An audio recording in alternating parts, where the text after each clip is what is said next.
How's it going, guys? I'm Connor from Running Warehouse. I'm here with Justin, and today we are reviewing the new Brooks Hyperion Elite 2. Now, it wasn't that long ago that Brooks released version 1 of the Hyperion Elite, and that shoe was a little controversial. Some people really liked it. Some people didn't like it as much. You know, they said the midsole didn't really compare with some of the other super foams on the market, but now we've got version 2. Brooks brought it back to the drawing board, completely revamped it, and now I think we have a shoe that's gonna compete with the competition. Now, I've been running in this shoe and all really the carbon fiber plate shoes on the market the last couple years.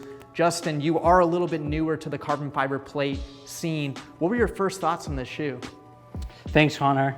Yeah, I actually had V1 of the Hyperion Elite, and it really wasn't my cup of tea. So I was cautiously optimistic about getting this first pair of the V2s, and honestly, the underfoot experience on this shoe blew me away. There's some issues with the upper, which we'll get into later, but overall, I was really impressed with the V2. Yeah, I'm glad you brought up the midsole, because when you look at this shoe, this is really where all the magic comes from. We've got the new DNA Flash compound. Now, we saw this on the Hyperion Tempo, and when I first got the Hyperion Tempo on my feet, I thought, why is this compound not in the Elite? Brooks came back, they listened to us, they listened to the customers, and now we've got DNA Flash in the Hyperion Elite 2, and just looking at it, a lot of stack underfoot, so plenty of cushioning to go the distance. When you feel it, it is a little bit soft. It's got that responsive nature you see in the super foams. It actually kind of reminds me of Hyperburst. It does have its own unique feel, so not quite the same, but if you're a fan of Skechers, if you like Hyperburst, I definitely think that this shoe and this compound is gonna be in your wheelhouse. Now, this really is a super foam. It's lightweight, it's responsive, and that foam is gonna work with a carbon fiber plate. When you feel it, it's got a little bit of flex, but really it's pretty rigid. You know, it's a carbon fiber plate and it's put in the shoe to really help create a little bit more stable of an experience. Now, Justin, you didn't like version 1, but it sounds like V2 came around. What were your thoughts on the midsole and the carbon fiber plate?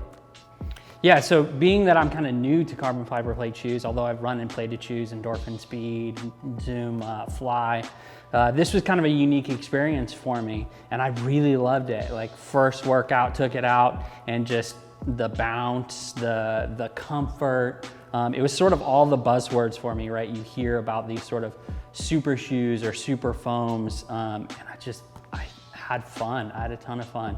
Even taking it out on some easy days where I'd normally just kind of be, you know, just getting the miles in and trudging along. This actually, like, I ended up at tempo pace a couple of times. I was just having so much fun with it. Yeah, I think fun is a great descriptor for this shoe, and really a lot of these carbon fiber plate shoes, you get them on, and really with this DNA Flash midsole, it's bouncy, it's springy, it's hard to keep the pace down, but we can't wear it every day because, you know, this is an expensive shoe. It's a racer, you know, it's built for top performances, so durability isn't gonna be quite what you're gonna see in, you know, your daily trainer, and where a lot of that comes from is the outsole. Now, taking a look at this outsole, very similar to a lot of the other elite racers out there, a lot of exposed midsole, some targeted outsole rubber in the forefoot and heel, gonna add a little bit of durability, but again, this isn't built to go 500 miles. This is an elite racer. It's built to be as light as possible. Did you have any problems with traction or durability in this shoe?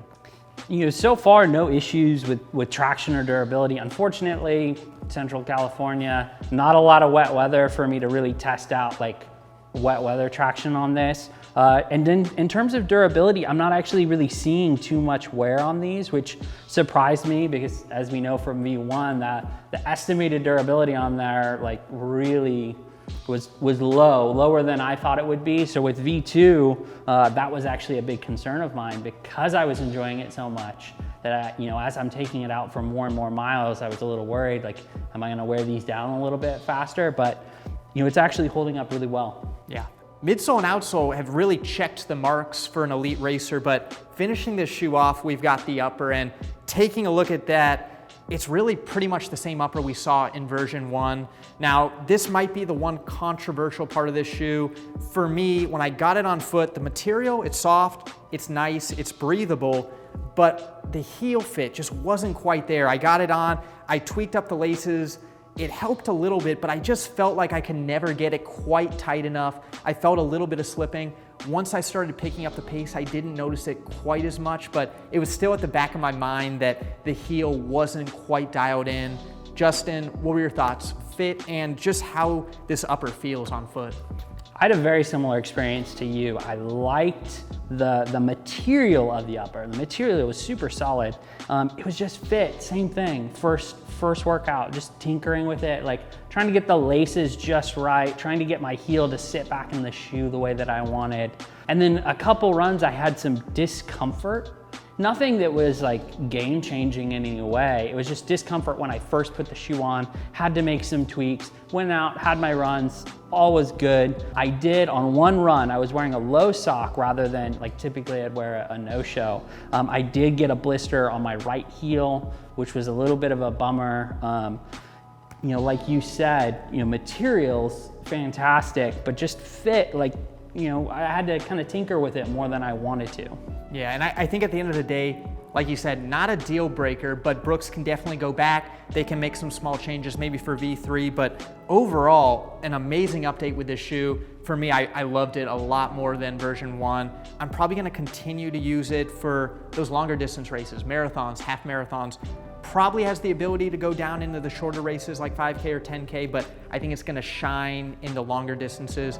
Also probably gonna use them for workout day. You know, we say a lot of times with these carbon fiber plate shoes that you can bring them out for a fast day, you can go hard and your body doesn't feel as beat up the next day. So I think strategically I'll also use it for workout day. Justin, is this gonna be a shoe you're gonna continue to use in your arsenal, and what for? Yeah, it's very similar to you, probably more workout day, tempo, maybe some longer tempos. Like I really enjoy the protection, I really enjoy the feel. I might not use it for up to like a marathon race just because of my concerns about fit. But half marathon, I'd probably be in for a half marathon race with this.